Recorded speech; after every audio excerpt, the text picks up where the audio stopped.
күрделі иррационал өрнекті 30 секундта шығару жолын білесің бе? Кеттік.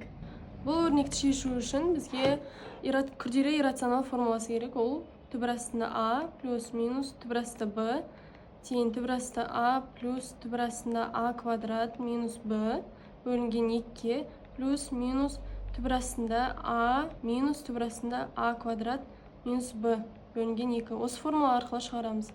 Енді бізге түбір асты 7 плюс 4 түбір асты 3-ті 7 дегеніміз а, б дегеніміз 4 түбір астында 3. Енді бізде 4 түбір астында 3-ті 1 түбірінің астына шығару керек. Ол үшін түбір астында 4-тің квадраты көбейтілген 3 дейміз. Ол түбір астында 48 болып шығады.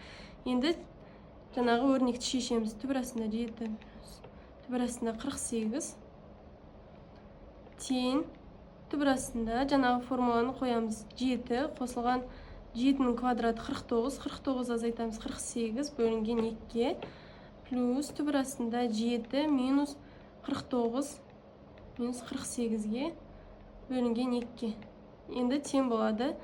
49-дан 48 азайтамыз 1, түбір астындағы 1 болып шығады. 7 плюс 1 бөлінген 2 плюс түбір астында 7 минус 1 бөлінген 2 тең. 7-ні 1-ге қосып 2-ге бөлсек түбір астында 4 плюс түбір асты 3 шығады.